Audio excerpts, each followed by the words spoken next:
Prepare to step into a world where imagination knows no bounds as we present Legends, Loot, and Lore. Join host, DM, and self-confessed Dice Goblin Andrew, who will guide you every step of the way into the realm of Dungeons & Dragons. From actual gameplay and cooking up delicious D&D foods to interviews with other D&D fans and newbies, this podcast is your gateway to becoming the hero of your own story. Whether you're a new adventurer or a seasoned traveler seeking new insights, Legends, Loot, and Lore has something for everyone. After the episode, visit our website at www.legendslootandlore.com for even more resources and exclusive content. And if you're as passionate about this adventure as we are, help support our quest at legendslootandlore.supercast.com. Embark on this odyssey with us and let the echoes of ancient tales guide you toward a destiny filled with limitless possibilities. Roll for initiative, because your adventure begins now. Welcome, everyone. I mean, if you're still listening to this podcast, kudos to you. Thank you. Thank you. Much appreciated. Thank you for coming back again for, I guess we'll call this a new season of Legends, Loot, and Lore. So much has happened. We don't have time to catch you up on all that, but we are gonna start making new episodes again. And here I am.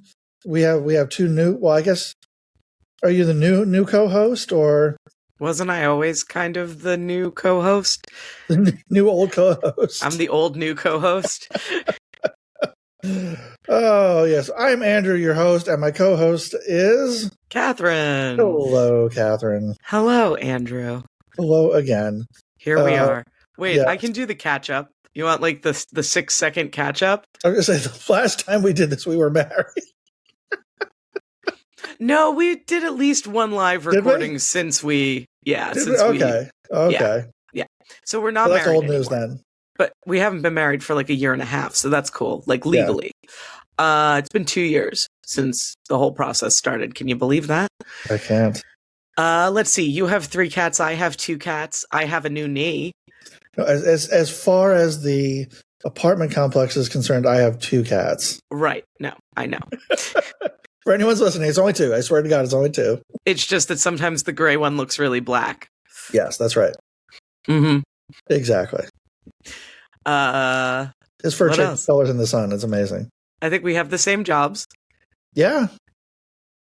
I think so. Yeah.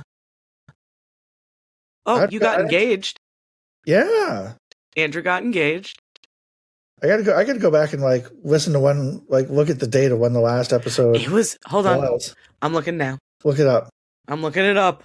All right. So while you're looking that up, we're going to kick off this new season of Legends, Loot, and Lore by doing a bit of a side quest. We're going to talk about Dungeon Crawler Carl. Oh my gosh. Yes. Our last episode was in December of 2024. December of 2024. Yeah. Wow. Yeah. It's been a hot minute. It's like this is a whole new podcast. Very, very nice. Yeah, as I was saying, we're going to talk about what? I said sorry. No, don't be sorry. All good.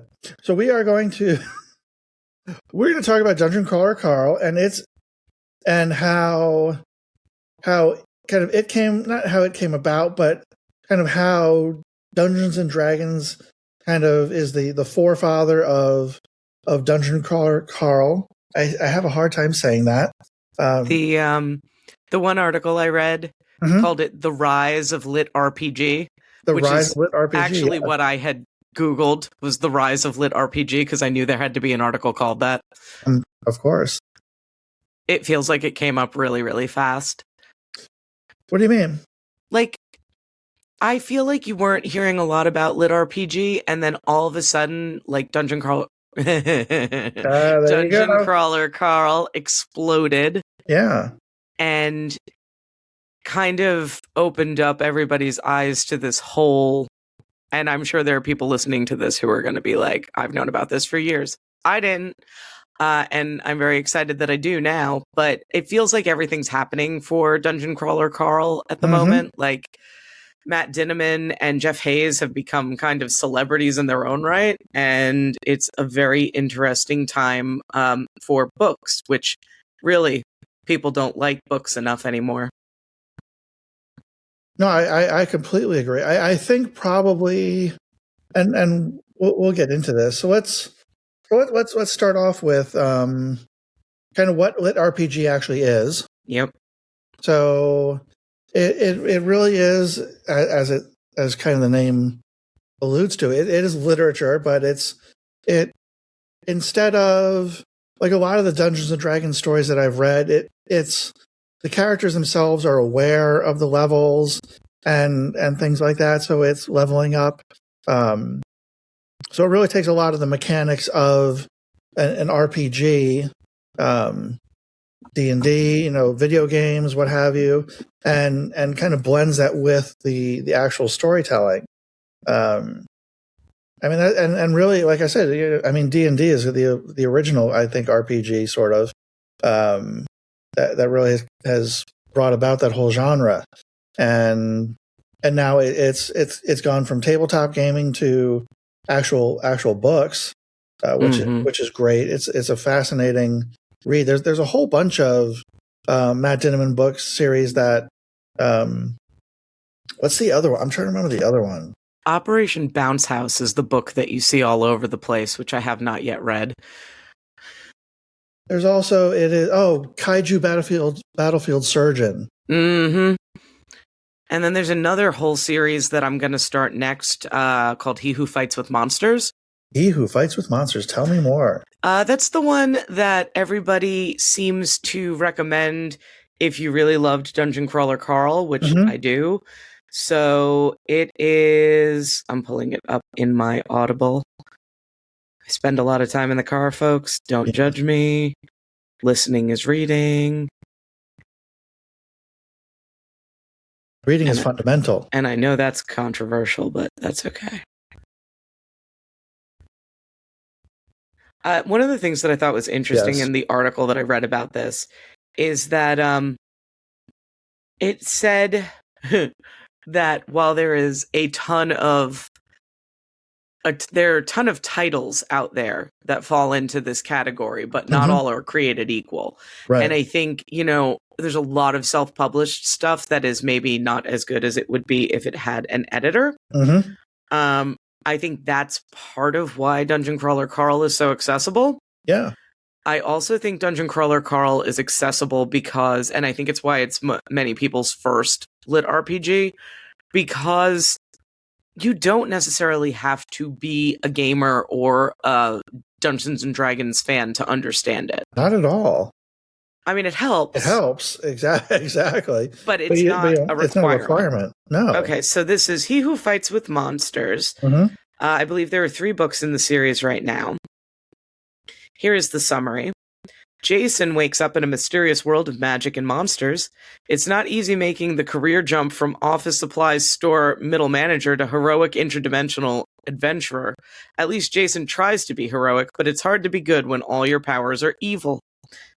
He'll face off against cannibals, cultists, wizards, monsters, and that's just in the first day. He's going to need courage, he's going to need wit, and he's going to need some magic powers of his own. But first, he's going to need pants. Hey, that sounds a lot like Carl. It does sound a lot like Carl. Interesting.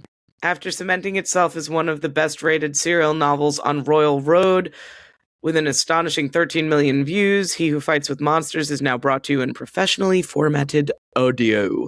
The other reason I think Dungeon Crawler Carl, and I'm sorry I'm doing a lot of talking right now, but I'm very passionate about Dungeon Crawler Carl. The other reason I think it's become so popular and so many people recommend it is the audiobooks. Oh, you have to give it up to Jeff Hayes for... Oh my God. And that's the thing, like that's a big difference, and we'll dig deeper into this, but I mean, for me, it's one of the big differences between this series and a lot of other books is that the amount of voices that are done, by one person. By one person, but a lot of narrators don't do voices like that, and right? So I think that's really kind of what helped. I think helped the popularity of the books. I mean, when I started listening, I heard them say narrated by Jeff Hayes, and then when he launched into Princess Donut, I was like, that has to be someone else, right? Like, how do they not have this person credited? And I did a quick search and found out, no, it is Jeff Hayes.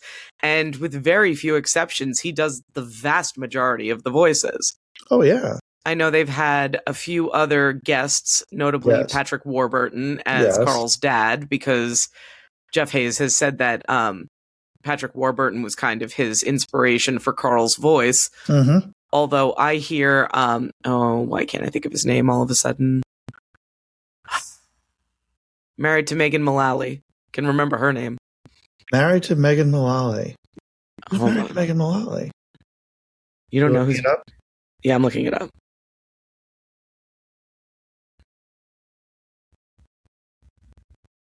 Oh, Nick Offerman? Yes. I hear Nick Offerman when I hear him do Carl. That I never Interesting. I did because he's gruffer than Patrick Warburton. Mm-hmm. The tenor maybe is Patrick Warburton, but that gruffness says Nick Offerman to me. Got it. That's who I thought it was initially. I stopped and looked because I was like, wait a second. Yeah. Interesting. But anyway, let me get back to circle back to the beginning of all of this. So let's talk about what we're going to cover in this podcast, and let's dig deep into some of these ideas because you want to start over? No. Because I did a lot of talking already. No, that's what we're here to do. We're here to talk. But some of the things I want to make sure we hit on, like I said, what LitRPG is, how D&D kind of helps shape the genre of LitRPG. And conversely, how LitRPG may influence D&D, and what possible benefits, drawbacks this has for tabletop players of any game type. And do you think that Dungeon Crawler Carl will strengthen D&D or compete with it? Some of the things that we'll touch on, but we've already talked about kind of what LitRPG is. What is it not? Let's talk about that. What is LitRPG not for you? For me? Yeah. Not a replacement for all those other things. It's an enhancement.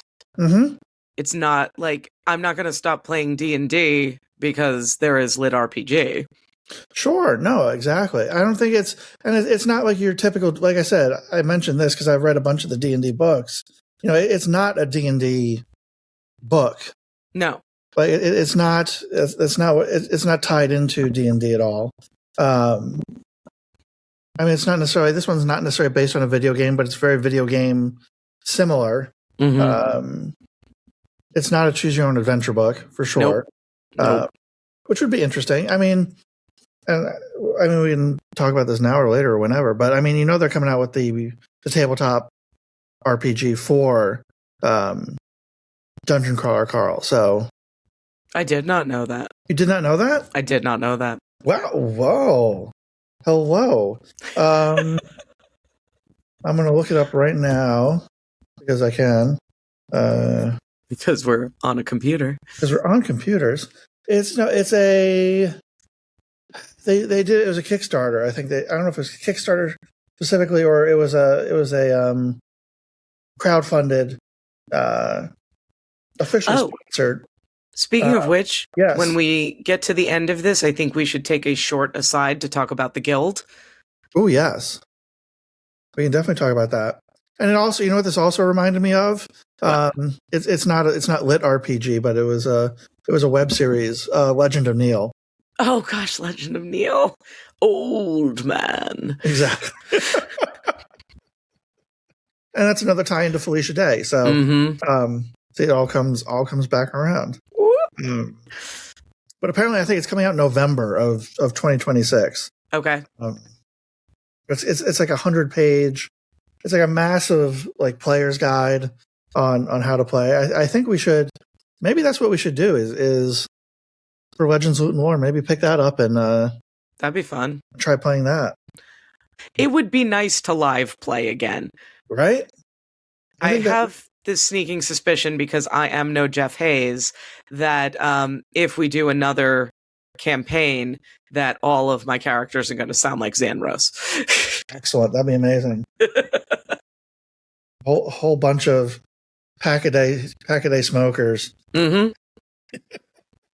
So that during each break, James can marvel at the fact that my throat doesn't hurt from doing that. It's impressive. It's like Alex Brightman. Alex Brightman as Beetlejuice. Mm-hmm. You both went to the same voice acting school. Apparently. Yeah. He's got fun vocal folds. I've got giant tonsils, I guess. There you go. I guess that works for you. Apparently, yes. Been working for me for almost 50 years, so. Yeah. It was interesting. So I'm just looking at some of the questions here that I was working on. So I mean, I guess this was both our first introductions to LitRPG. Yeah. Well, because somebody told you about it, and then you told me about it. Yes. And then, little does Matt Dinneman know, but Dungeon Crawler Carl got me through a whole heck of a lot of my knee replacement surgery. So there you go. Yeah. And you ordered the autographed.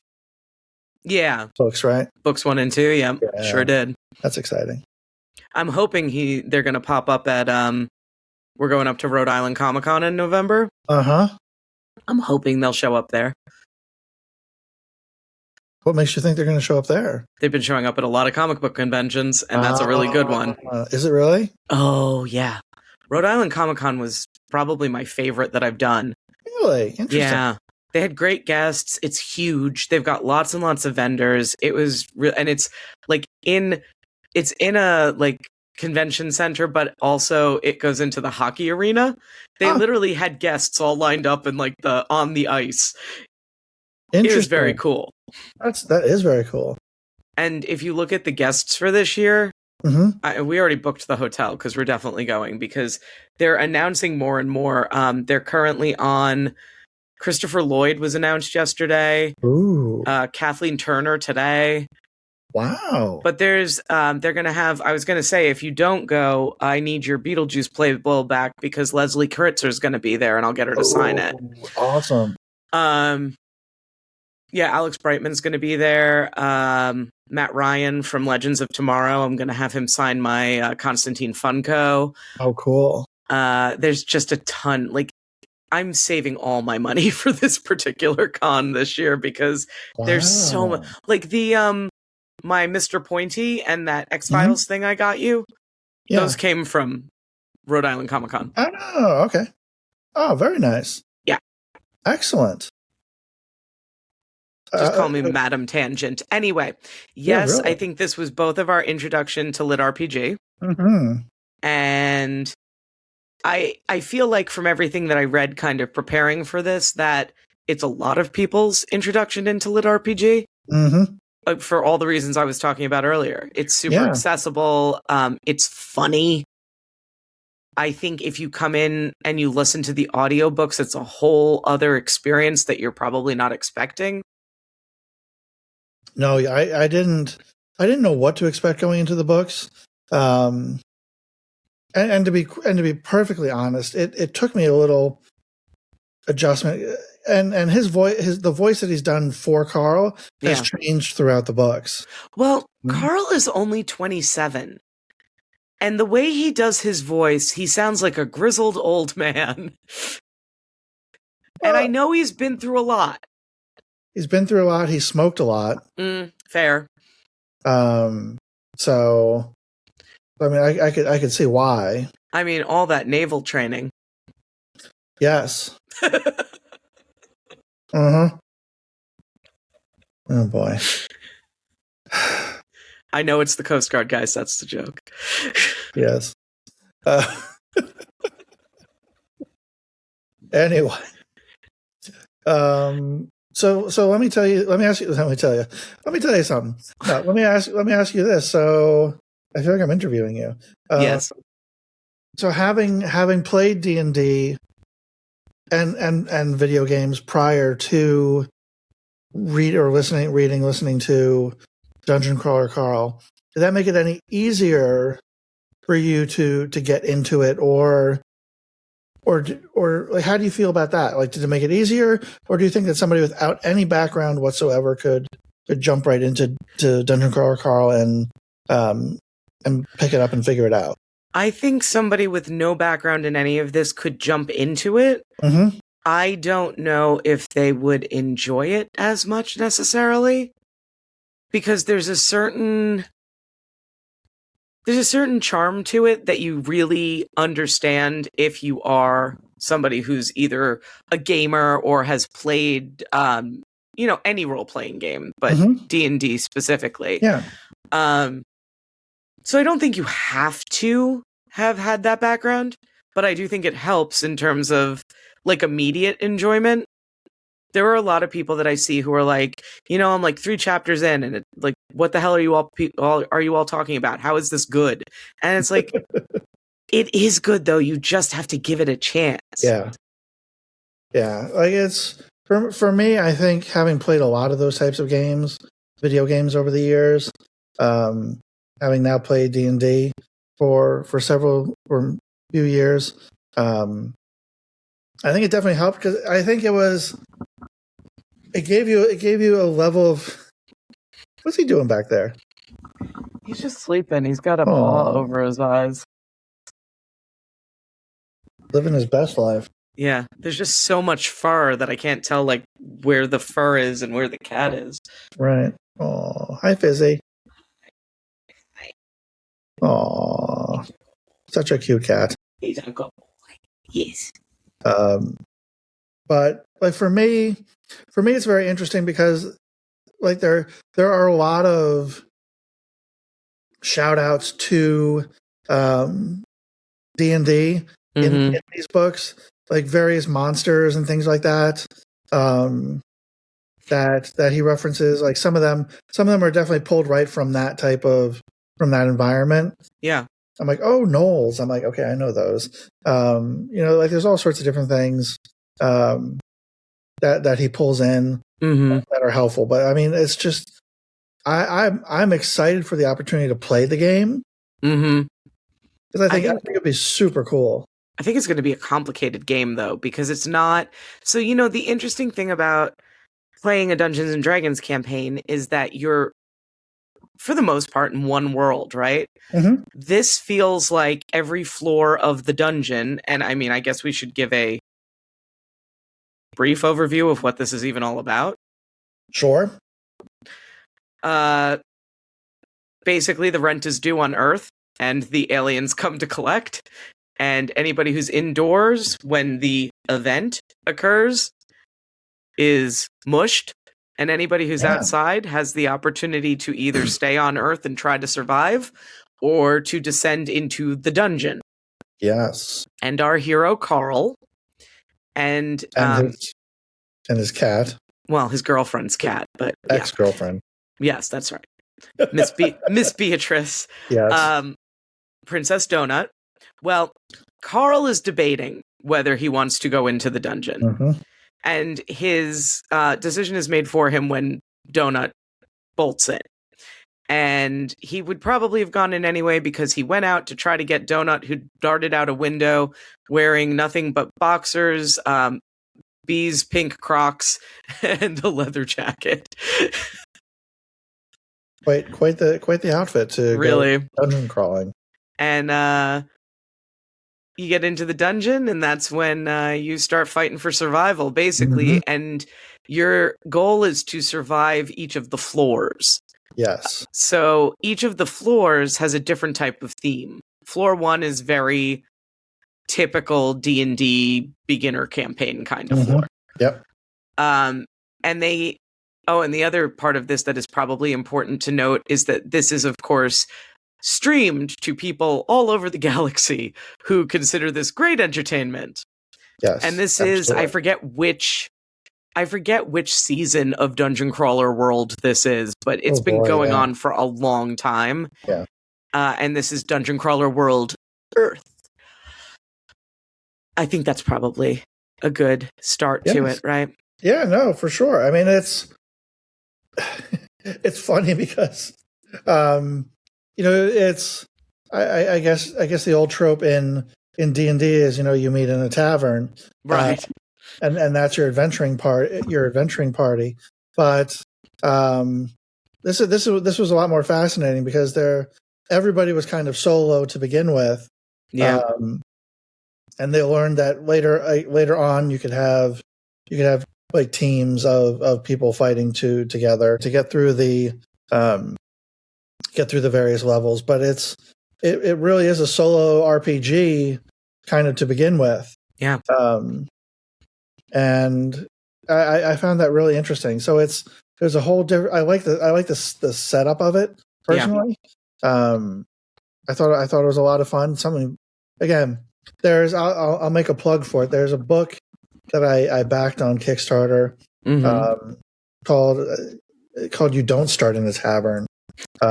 I think you've told me about that because I was going to say I've heard of it. I'm gonna look it up.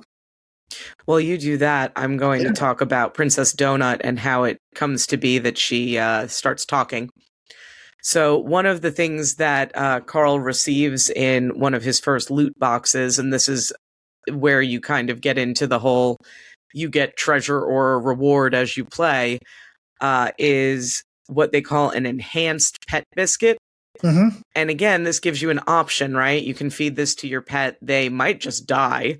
They might become evil, or they might have enhanced abilities. And Donut immediately starts talking with a British accent and clearly has been paying very close attention to everything that's been going on for years and is ostensibly smarter than Carl. She is a voracious watcher of television. She loves Gossip Girl. Gossip Girl loves the Gossip Girl. And Carl's always like surprised by how much wait, how do you know that? One thing, I think Carl is a really sympathetic protagonist, which is part of why the books are so charming. And the thing that I liked the most about Carl is something that Donut calls out very early on, which was that he had broken up with B and he was looking at apartments. And Donut noticed that he was only looking at pet-friendly apartments because B had been thinking about selling Donut, so Carl was going to try to take her. Right. And that right there tells me all I need to know about Carl. And you learn so much more about how giving and kind he is throughout the series, but I think that is like the first indication of what kind of person he is. Oh, for sure. He's again, despite the gruff exterior, he loves Donut. Oh, 100%. And he's very, and I mean, that's the whole thing. I mean, because Donut's really the main character, so to speak, in their party, because he's just the in the court of the royal bodyguard. The royal bodyguard, yes, he's the royal bodyguard of Princess Donut. So it's not even him. Yeah, which is really funny. I mean, in the game, I really like Carl a lot. I love Donut. Have you gotten to Jamal yet? I still have not heard anything about Jamal. Jamal has so many sorries to give. When does this pop up? He's one of I'm not gonna remember her name. The one with all the tattoos. Serendogor? No. No, who is it? The circus. The naiad. Signet, yes. One of her tattoos come to life. Interesting. He's a shark. It's amazing. When you get there, it's probably later in book 7. Okay. I love him so much. I love nothing more than I love Jamal. Interesting. He has so many sorries to give. Aww. Poor Jamal. I know. So again, like I was saying, there's a lot of familiarity back to D&D. You've got classes because they can choose their class. They level up. Yeah. They get special abilities. Special abilities that change with each floor. Yeah, and it's interesting because they're very aware of these things like hit points and XP, and they talk a lot about Constitution because Donuts is so low, and that's part of why Carl is so protective of her. So she has the high charisma. Yeah, and she's smarter than he is. Yeah. Yes, indeed. There's also, you have the healers. You've got the support people. You got the muscle. You got the muscle. You got all those different things. Yeah, like Carl is really, I would say, the equivalent of a bare knuckle brawler. Mm-hmm. But you've got. I would put him in the barbarian class. Yeah, yeah. I mean, where would you put Donut? She's not a melee fighter for sure. Is she a mage? A wizard? Because she has a missile, so she is a bard. At one point, she is a bard, yes. Because she gets the musical. Yeah, she gets the musical abilities, though. Speaking of the musical abilities, I've heard a lot of people poo-pooing the on the audiobook the auto-tune. That's where I am in my re-listen. Yeah. I think it's funny. I think it's hysterical. She's supposed to be a terrible singer. Right. But a lot of her spells in this particular floor depend on her singing. So and this is another aspect of it, her fans vote on a fan box that gets her auto-tune. Right. I think it's her fans that give her the auto-tune, right? I think it's the Princess Posse. Or it's the Is it the Waste Management? It's the Waste Management. That's what I was going to say. Is it the Waste Management? I can't remember who gives her the auto-tune mic. It's not Empress Donadia. No.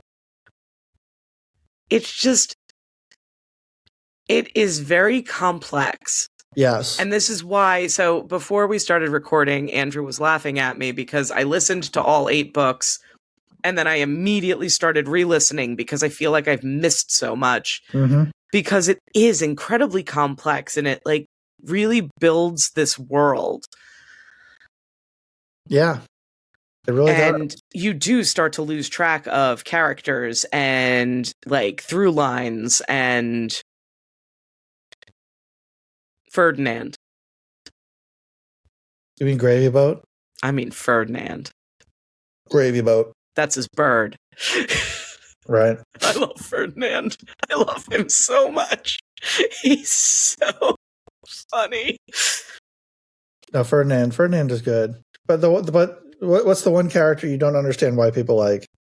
Oh, Prepotente? Yes. I gotta tell you, the farther I've gotten in, the more I've liked Prepotente. Right? Yeah. He is a misunderstood child, essentially. In the beginning, all he did was scream and antagonize. I know.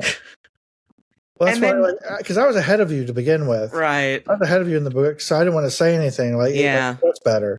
But, it does. Yeah. Yeah, because he starts to become relatable. Mm-hmm. Oh, for sure. He's just a kid who wants to be loved. Yeah. And Carl's his best friend. My finger is very swollen. I'm sorry. What did you do? I don't know. It's just that.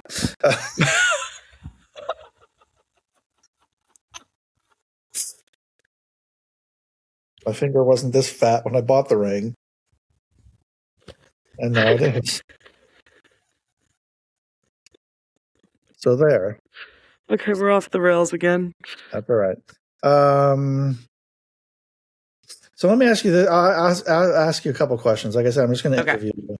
So what LitRPG, since you play D&D, what LitRPG conventions feel most directly inherited from D&D? So I think we've talked about a bunch of them, like the race and class choices. Yep. And the interesting thing in this book is that you come in, obviously human, because you were on Earth. You can bring pets in, animals can come in. But everyone gets to choose a race and class. So, the whole joke is that Donut is never going to be anything other than a cat, but she could choose to be. Right. And then, you get a character like Ellie, where she was 99 years old. And the joke is she becomes this like frost maiden, but she's still wearing the grippy socks from the nursing home. Mm-hmm. And so I think that definitely. Healing potions, that's a biggie. Oh, sure. The fact that you can buy a bed that gives you what is essentially a short rest and it replenishes your energy. Right. Yeah, because the bed, because I think they're at 4 hours or something, if I recall correctly. I can't remember. I think, or 2 hours. The idea of in this series, they're guilds, but where you can kind of work together. Yes. I think that definitely comes from it. I think that idea of teamwork is really huge, right? Like, they're essentially all fighting each other. They get points for killing other crawlers, but when you're somebody like Carl, who is inherently good at heart, and you come across other people who are good-hearted, they're kind of bound to bond to each other, right? And I think that's part of what's so charming about it, but I think it also does play back to D&D. They kind of become this little, like, family of misfits, right? Well, I think it's, for me, it's what bonds them as a common enemy. The AI or the aliens, because it's both of those things. No. I mean, just who they're fighting in the dungeon. There's strength, as they say, there's strength in numbers. Yeah. So I think a lot of that comes from D&D. It's not if you, as they always say in D&D, you never split the party. Right. So it's there that concept of there is strength in numbers. It's not. It's not as much fun as a solo gamer. 100%. And I think you see that in some of the characters in the books over time who have kind of fought, like, who is it? Lucia Marr? Oh, yeah. With the dogs. Yes. So like you see what happens to people when they're Cece and Gustavo 3. Exactly. I don't know how you remember all that. My God, I'm terrible. Don't worry, I remember nothing at work anymore. Oh, that's good. Well, at least you remember something. But I remember CC and Gustavo 3. Excellent. But yeah, so I think that's emphasized in this series. That again, you're better off being together than being alone. Yeah.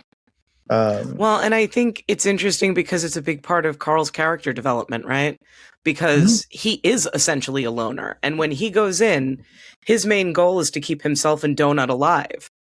And then they kind of inherit Katya. And then she becomes essentially family to them. Sure. And then they meet all of the Meadowlark people. And you start to actually feel loss. And then there's the whole piece where Carl, goes out of his way to save Chris. He doesn't have to do that. Right. But there's also the girl, the shapeshifter. Katya? No. In the... Oh, Juicebox? Is it Juice? No, the girl. There's like a young girl. Oh, Bonnie. She's a gnome. She's a gnome, though. She's not a shapeshifter. Okay, I thought she was a shapeshifter. No, remember, she was the gnome. She was making the lemonade. Her father had been killed. The floating house. Yeah. Yes. This is why I re-listened to the books. That's why I think I'm gonna read the books, actually. Yeah, I want to wait for them. Now that I have the autographed copies coming, I don't want to buy a whole other set of them, but gotcha. I do eventually want to read them because I do think it's kind of hilarious to see in writing Donut refusing to not type in all caps. Right. Is it time for me to do this? Wait, hang on, I'm not looking. Ah, very nice. Yes, I am yelling, Carl. I was just going to ask you something. Now I can't remember. I'm sorry. No, that's all right. I was going to say. So, what are some of your favorite donut isms? I am yelling Carl is definitely one of them. Right. I love the fact that she feels the need to greet absolutely everyone. Mm-hmm. Like, she'll walk into a room. One of my favorites is, "Hi, Katya. Hi, Katya's boyfriend." Mm-hmm. Mm-hmm. Viva la Revolucion, Carl. Sure. Because that's one of the moments where you realize that Carl views Donut as a child. Mm-hmm. And in a lot of ways, she is. She's very childlike. But Yes. she's also so smart. Oh, and that's one of the moments where you start to see how smart she is. Mm-hmm. Yeah. I love that she refers to herself as mommy with Mongo. With Mongo, yeah. Because I call myself mommy to the cats, so Okay. I totally get that. Yep. I'm trying to think of some of her others. Oh, something about don't ask me to remember everything I've said to a stripper. Is that the line? See, those are my favorite lines. So you go. You can't expect me to remember. You can't expect me to be held accountable for everything I've said to a stripper. That's what it is. You can't hold me accountable. That one, and why would a stripper ever lie to me? which just kills me because it's like her absolute hatred of Cocker Spaniels and insistence on basically equating every dog as a Cocker Spaniel is hilarious. Yes, indeed. So let me ask you another question. What's that? Yeah, she's very funny, but she's also very endearing. She is, absolutely. And I love the relationship between the two of them. It's just, that's been one of my favorite growth stories throughout the whole thing. Just their relationship. When now Ferdinand is showing up again, so Ferdinand's such trouble. So let's talk about the AI as kind of the dungeon master. Yeah. So how do you feel about what's your take on the AI?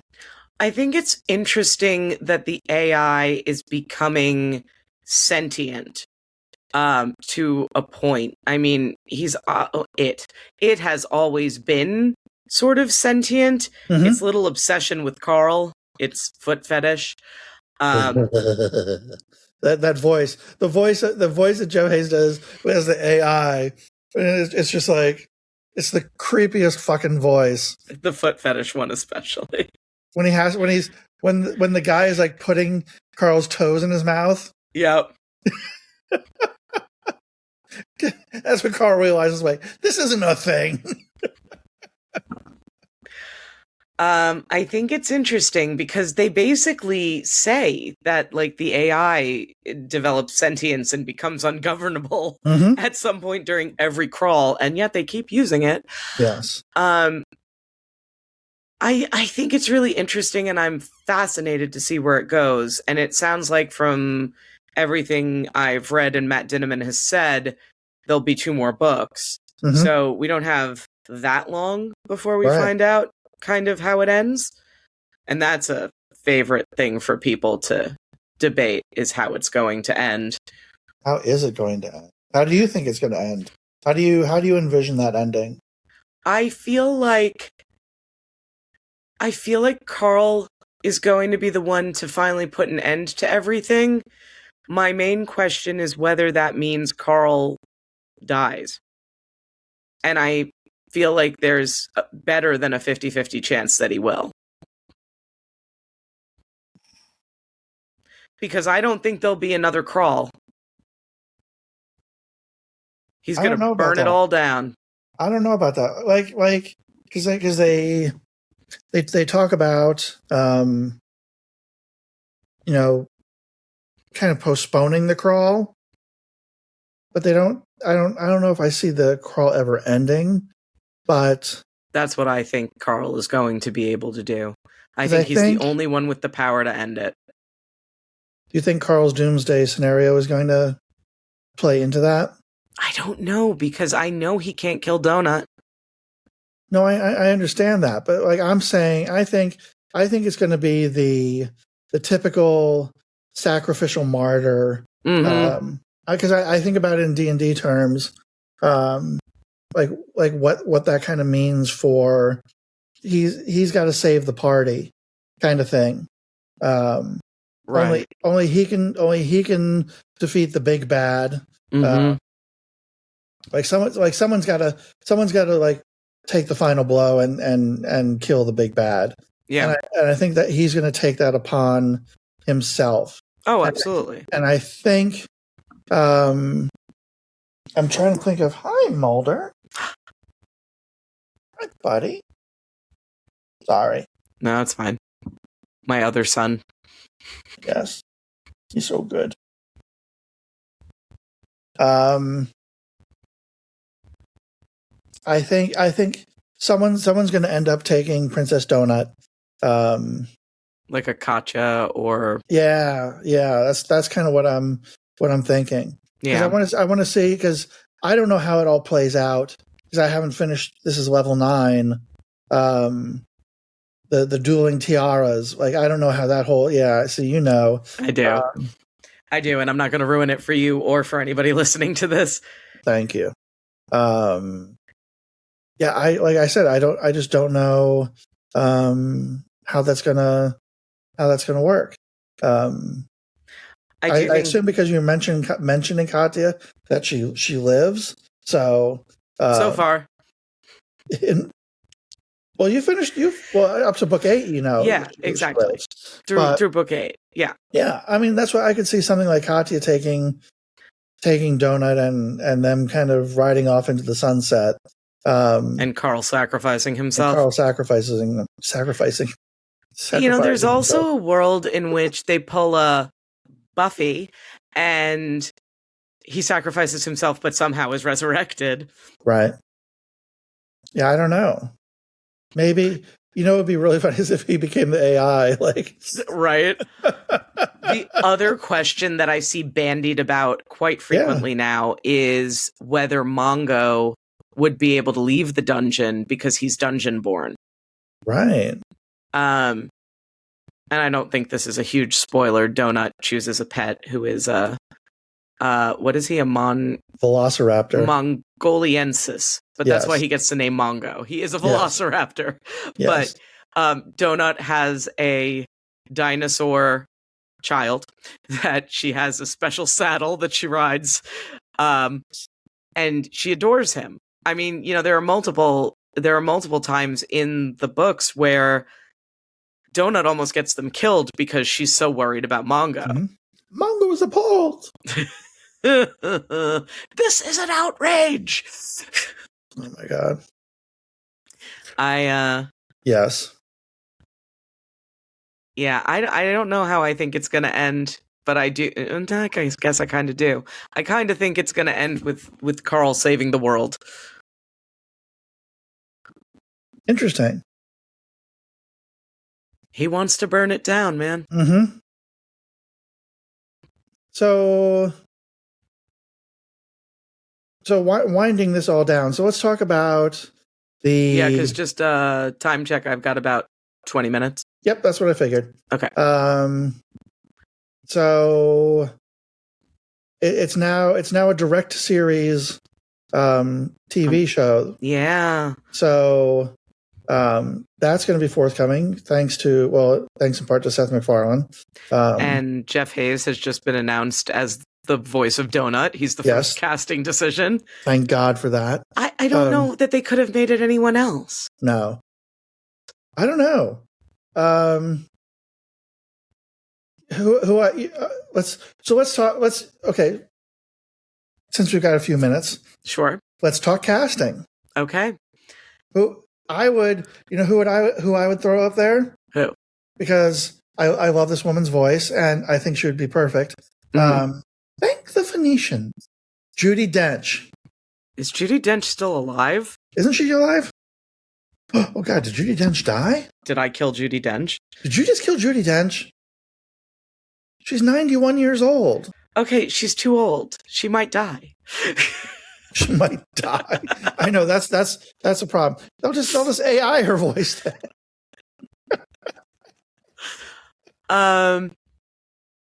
I could see that though. Like that's that kind of, or who else? Emily Blunt? Maybe. But it's got, like, to me, it's got to be Jeff Hayes. Oh, it has to be Jeff Hayes. Yeah. So one that I've seen bandied about that people seem very unhappy with that I would be delighted with. Mm-hmm. Seth Green has mentioned that he'd be interested in voicing Mordecai. Yeah, that would be interesting. And I would love that. I mean, he's a talented actor. He does voices. I know my pick. Yeah. Sorry, go ahead. He has the Seth MacFarlane connection. Yes. I think he'd be very convincing, but most people do not seem to like that casting. Can I give you my casting, which I think you might love? Uh-huh. For Mordecai? Yeah. Alan Tudyk. I knew that's who you were going to say. But let me say, Prepotente. Alan Tudyk.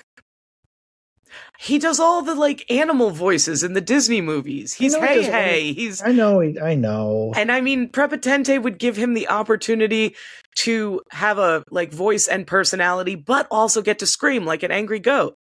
Yeah, right in my goddamn ear. Yes. I feel like Mordecai, because he changes every floor. Yeah. I thought Alan Tudyk might be a good one for. Like, do you think they'll make it an actual person in costume, or do you think it'll be CGI? I don't know. So, Alan Tudyk. Do we think that they will make them, like, I don't know if it's going to be CGI or live action, and I feel like if they're going to make Prepotente a person in makeup, then it should be Alan Tudyk. Alan Tudyk's so good at the mocap, though. I know. My casting for Mordecai is going to be Seth Green, especially because he wants it. I love Seth Green. He's up there. You mean who was it? Daniel Oz Osborne? No. Scott Wolf. Nobody listening knows what we're talking about. Mm-mm. Okay, so short story. We were at New York Comic Con one year. We got the VIP tickets that year. Yep. And so we were in, like, the VIP lounge just hanging out, and Seth Green walks in with his handler because there's windows that look down on the con floor. So he was just checking everything out, and my brain just went haywire, and I'm like, Scott Wolf. And she's like, what the fuck? Who cares? Yeah. Scott Wolf. I'm like, I guess Party of Five was okay. I'm like, go over there. And you're like, all right. And I look over and I'm like, oh, holy shit, that's Seth Green. Yes. And Seth Green was a delight. He was a doll. Thank God. That one really would have hurt me. God, if he hadn't been nice, that really would have hurt me. That would have been rough. Would have been painful. That would have been very rough. Yeah. But anyway, so let's wrap this all up. So what do you think the impact is or will be for Dungeons and Dragons, other TTRPGs? What do you think? Do you think, like, this will be a gateway drug like Stranger Things was? That's exactly what I was going to say. I think it's going to have the same kind of impact that Stranger Things did for D&D when they kind of brought it back with the whole Hellfire Club storyline. I think because I think the biggest thing with Dungeon Crawler Carl is that it's really coming into the mainstream now. Yeah. And I think as that happens, you will find people who will read it and they'll hate it. But you will also find people who will read it and they will love it and they will start looking for other ways to get that kind of entertainment. Mm-hmm. And D&D is the obvious choice there. Right. Or the Dungeon Crawler Carl TTRPG itself. Yeah, because we did which is as yet untested, so we'll see. Right. We'll see how that even does. But when I started DMing, which I hate and I'll never do again, Mhm. we started with the Stranger Things Yeah. campaigns that they had created. So I think people will be drawn in by that for sure. Mm-hmm.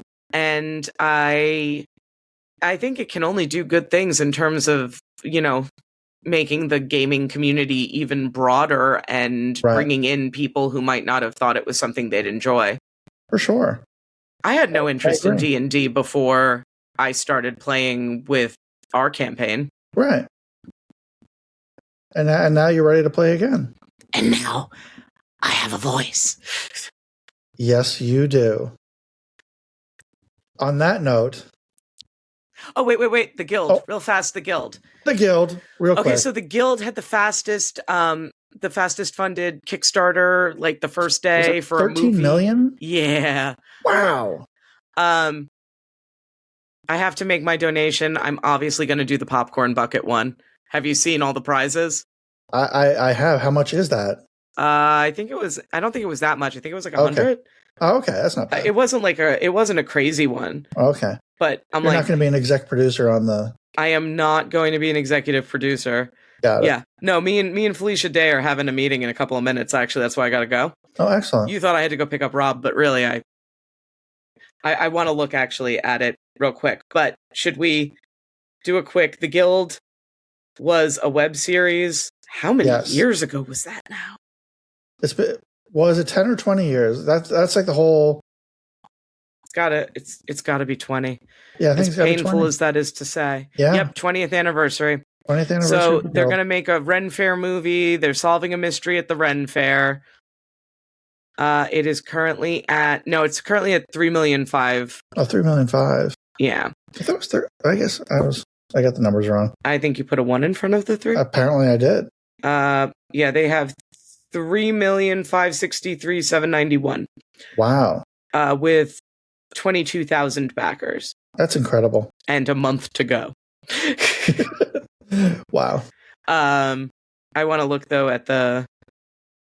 Yeah, so for $20 you get the movie and some add-ons.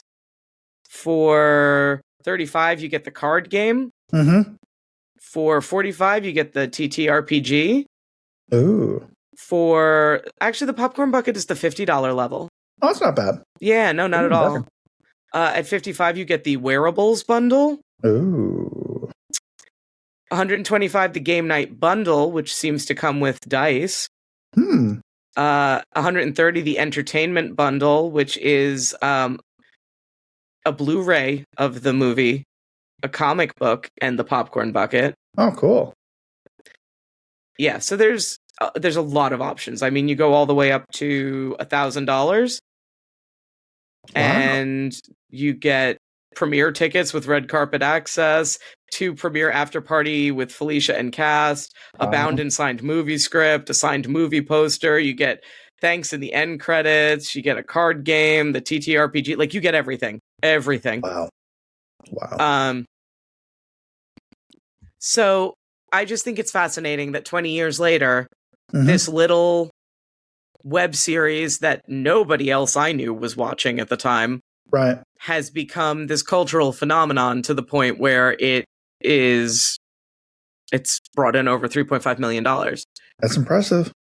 It really is. That's an impressive fan base. Yeah. And they just announced their first casting outside of the guild itself. Did you see this? No. Nate Fillion. Really? Yeah. Amazing. Yeah. Which, I mean, makes sense. I think he and Felicia have been friends ever since Dr. Horrible. Yeah. But yeah, I just thought it was a nice tie-in to talk about that real quick because, I mean, again, that is that whole same genre, right, of role-playing that is so popular. And I wonder if they tried to do this 10 years ago, if they would have gotten the same kind of response. I don't know. Who knows? Maybe we should talk about that in our next episode. I think we should. Sounds like a plan. All right. Well, Catherine, thank you so much for joining me today to talk about all things Dungeon Crawler World, Earth. And again, we'll hopefully we had some good conversations, and we'll talk next time about the guild and maybe other D&D related, RPG related, Legend of Neil. God, Legend of Neil. I might have to watch. I might have to rewatch Legend of Neil first. Okay, let's do that. Let's rewatch Legend of Neil, and then we'll talk about that and the guild. Sounds good to me. All right. Wonderful. Right. Well, thank you everyone for listening. I'm looking at my mic for some reason. Thank you, microphone, for listening. And we'll catch you next time on Legends, Loot, and Lore. Bye. Bye. Thank you for joining us on this episode of Legends, Loot, and Lore. We hope you've enjoyed immersing yourself in the realms of legends, uncovering hidden loot, and delving into captivating lore. But the journey doesn't end here. For exclusive content, behind-the-scenes insights, and access to our community, visit legendslootandlore.supercast.com. There you'll be able to support the podcast, where you can join our Discord server for lively discussions and subscriber-only content, and connect with fellow enthusiasts. Stay connected with us on Instagram and Facebook at Legends, Loot, and Lore to continue on the quest. By following our social media channels, you'll be the first to know about upcoming episodes, bonus content, and exciting announcements. If you've enjoyed your time with us, we kindly ask you to rate and subscribe to this podcast. Your support means the world to us and helps us continue producing captivating episodes and embarking on new quests. Thank you for being a part of our journey. We're thrilled to have you by our side as we unravel the legends, uncover the loot, and delve deeper into the lore. Until next time.